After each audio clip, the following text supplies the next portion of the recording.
warahmatullahi wabarakatuh. Salam dan bahagia. Halo Bapak Ibu guru hebat, salam guru penggerak. Perkenalkan, saya Maya Kartikasari, calon guru penggerak Angkatan 8 Kabupaten Banyuwangi. Bapak Ibu guru hebat, kali ini saya akan menyampaikan koneksi antar materi yang berupa kesimpulan dan refleksi modul 1.1 tentang filosofi pendidikan Ki Hajar Dewantara. Dalam refleksi ini ada 3 pertanyaan pemantik yang saya refleksikan dan saya simpulkan. Pertanyaan pertama, apa yang Anda percaya tentang murid dan pembelajaran di kelas sebelum Anda mempelajari modul 1.1? Sebelum saya mempelajari modul 1.1 ini, saya menganggap murid saya ini seperti kertas putih yang belum ada tulisannya, seperti kertas kosong. Kertas tersebut saya tulisi dengan metode saya sendiri tanpa memperhatikan keunikan kertas yang berbeda-beda. Secara tidak sadar, saya mengkondisikan anak dengan pasif di dalam kelas karena saya anggap mereka hanyalah kertas kosong.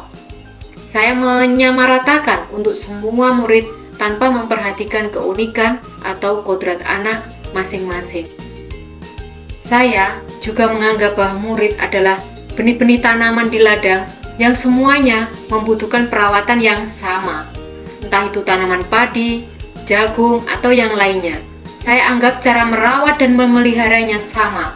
Mereka akan tumbuh dengan cepat dan bagus, tanpa mempedulikan masing-masing jenis dari tanaman tersebut. Padahal, menurut Ki Hajar Dewantara, analoginya, pendidik itu ibarat seorang petani. Seorang petani hanya dapat menuntun tumbuhnya padi, tetapi tidak dapat mengubah menjadi jagung. Meskipun pertumbuhannya padi dapat diperbaiki, tapi ia tidak dapat mengganti kodrat irodatnya padi. Misalnya, padi dirubah menjadi jagung. Saya menganggap bahwa saya sebagai sumber belajar satu-satunya bagi para murid. Mereka harus duduk, diam, tenang, konsentrasi, memperhatikan pelajaran saya di kelas. Tidak saya pungkiri, saya masih cenderung menggunakan metode ceramah untuk mentransfer ilmu kepada siswa, sehingga pembelajaran terasa membosankan. Bahkan ketika ada anak yang susah diatur, saya sering sulit mengontrol emosi saya, sehingga terpaksa bentakan keluar dari mulut saya.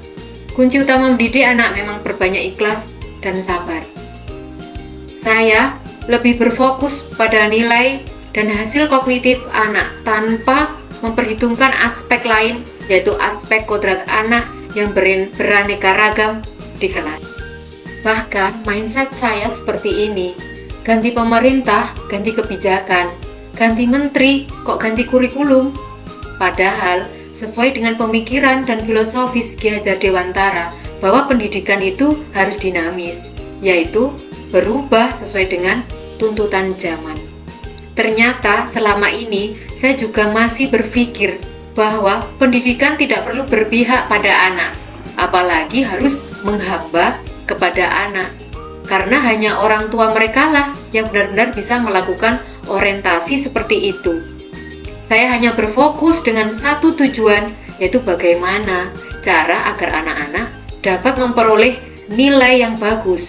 Misalnya saja, bisa menjuarai lomba olimpiade di tingkat kabupaten, bahkan di tingkat provinsi. Wah, pasti keren sekali. Ekspektasi saya awalnya seperti itu. Selama ini ternyata saya terlalu banyak menuntut murid saya agar murid saya seperti ini, seperti itu, dan masih jauh dari kata menuntun murid. Pertanyaan kedua, apa yang berubah dari pemikiran atau perilaku Anda setelah mempelajari modul 1.1 ini? Modul ini sangat bagus dan luar biasa bagi saya. Sampai saya berpikir mengapa tidak sedari awal saya mengikuti program ini. Modul ini telah membuka mata dan pikiran saya, bahkan mengubah mindset saya tentang arti pendidikan yang sesungguhnya. Yang awalnya saya menganggap murid adalah kertas kosong. Ternyata murid adalah lembaran kertas yang sudah ada tulisannya, walaupun masih samar-samar. Murid memiliki keunikan sesuai dengan kodrat alam yang mereka miliki. Tugas kita sebagai guru adalah menebalkan tulisan-tulisan yang telah ada tersebut. Oleh sebab itu, kita sebagai pendidik hanya dapat menuntun, tumbuh, dan kembangnya kekuatan kodrat anak agar anak dapat memperbaiki lakunya, hidup, dan tumbuh sesuai dengan kodrat mereka. Anak diberi kebebasan untuk mengeksplor segala minat, bakat, dan kreativitas mereka. Namun, juga harus mengarahkan agar anak tidak kehilangan arah dan akhirnya membahayakan diri mereka. Pemikiran saya yang awalnya mengira pembelajaran tidak perlu menghamba kepada murid berubah setelah memahami modul ini. Yang awalnya menganggap murid hanya sebagai subjek saja, ternyata muridlah yang harus menjadi subjek atau pusat dari pembelajaran itu sendiri. Guru sebagai fasilitator dan motivator sesuai dengan trilogi pendidikan yang dicetuskan oleh Bapak Ki Hajar Dewantara, yaitu Ing Ngarso Sumtulodo, Ing Madya Mangunkarso, Tutwuri Handayani.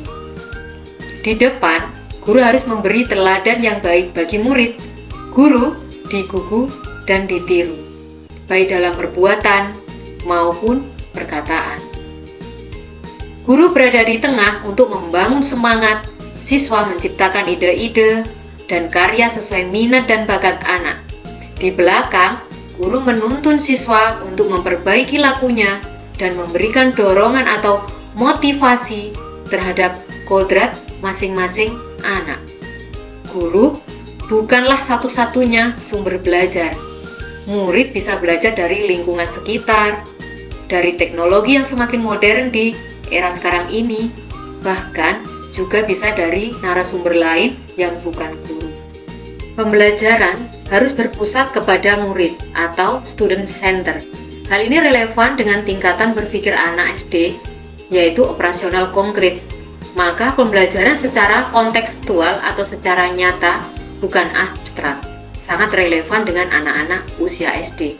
Guru selalu memberikan kebebasan kepada murid untuk selalu berpendapat dan berekspresi sesuai dengan yang mereka inginkan. Yang awalnya pembelajaran saya di kelas pasif, hening, sedikit demi sedikit, kini mulai saya rubah menjadi lebih ekspresif dan menyenangkan bagi murid. Kodrat alam anak yang suka bermain dan bereksplorasi juga saya terapkan dalam pembelajaran. Contohnya saja, ketika murid saya kelas 5 melaksanakan kegiatan eksperimen tentang tema 9 berjudul benda-benda di sekitar kita, subtemanya zat tunggal dan campuran, mereka saya ajak berbaur langsung dengan lingkungan atau alam sekitar.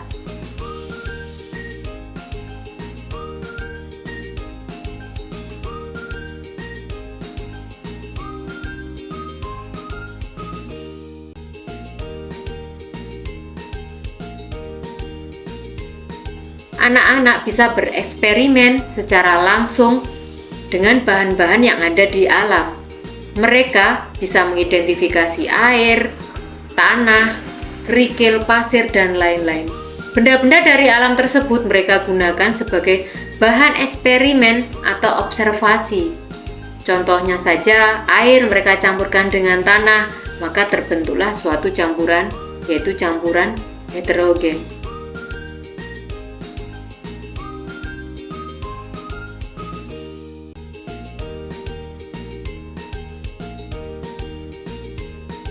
Masuk ke dalam materi. Mereka saya bebaskan untuk mengkonstruksi dan mencari jawaban sendiri dari eksperimen yang mereka alami.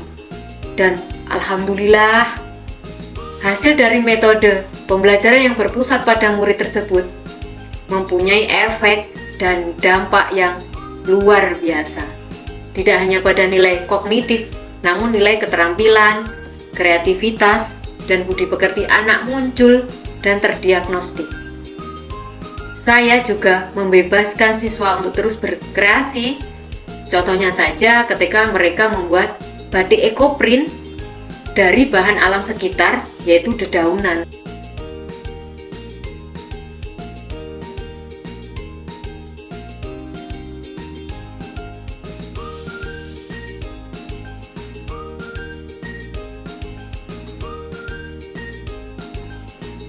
Dan membebaskan anak untuk mencari referensi dari berbagai sumber media, bisa dari YouTube, TikTok, Instagram, website edukasi, dan lain-lain. Tentunya juga dengan support system dari orang tua atau wali murid. Gunanya untuk apa? Sebagai pendamping agar anak-anak terarah. Pada awalnya saya berpikir bahwa nilai bagus adalah tujuan utama. Kini pemikiran saya berubah. Ternyata tujuan pendidikan adalah memberikan tuntunan terhadap segala kodrat yang dimiliki anak agar mereka bisa mencapai keselamatan dan kebahagiaan setinggi-tingginya. Selain itu, mindset saya soal perubahan kurikulum pendidikan, dan bahkan saya berasumsi ganti menteri kok ganti kurikulum, kini menjadi paham mengapa kurikulum harus berubah. Karena kurikulum yang baik adalah kurikulum yang sesuai dengan zamannya, yaitu bersifat dinamis. Murid berada pada zaman dan keadaan yang sudah sangat jauh berbeda, yaitu cara belajarnya sekarang berbasis digitalisasi, cara berkomunikasi dulu hanya secara live atau langsung, kini lebih mudah dan simpel, yaitu melalui smartphone atau gadget. Cara memandang diri dan lingkungan, kompetensi yang dibutuhkan murid untuk berkontribusi di lingkup lokal, nasional, dan global pun juga sudah berbeda. Pertanyaan ketiga, apa yang dapat segera Anda terapkan lebih baik agar kelas Anda mencerminkan pemikiran Ki Hajar Dewantara? Hal yang segera saya terapkan di kelas saya yang sesuai dengan pemikiran Ki Hajar Dewantara ada 5, yaitu yang pertama, menciptakan suasana pembelajaran yang berpihak pada murid, yaitu menghamba pada murid sesuai dengan kodrat alam dan zaman mereka.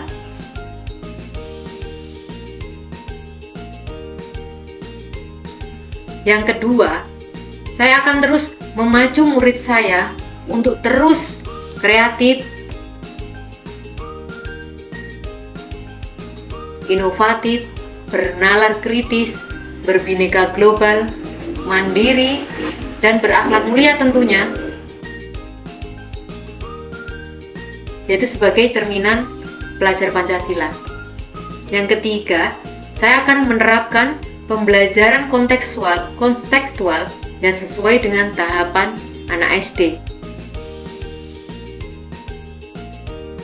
yaitu operasional konkret, yaitu mengganti metode ceramah saya dengan metode yang lebih menarik bagi siswa.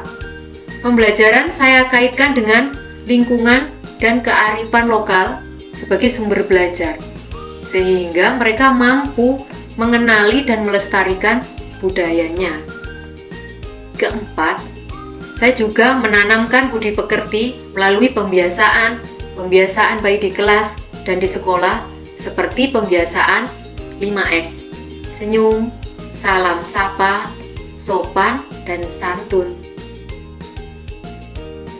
Kelima, saya akan berkolaborasi dengan berbagai pihak seperti kepala sekolah, rekan guru, komite, orang tua, masyarakat sekitar dalam mengembangkan dan menanamkan nilai-nilai budi pekerti tersebut.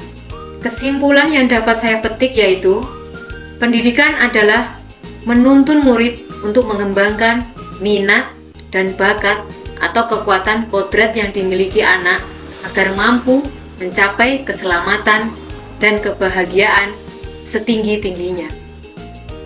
Pendidikan sejatinya adalah berhamba kepada anak, dan pendidik ibarat seorang petani yang menyemaikan benih-benih budaya. Dan yang terakhir, pendidikan bukan hanya mentransfer ilmu dan nilai, namun bermuara pada penanaman budi pekerti. Demikian tadi refleksi dan kesimpulan saya setelah memahami modul 1.1 ini. Wassalamualaikum warahmatullahi wabarakatuh. Salam dan bahagia. Tergerak, bergerak, menggerakkan.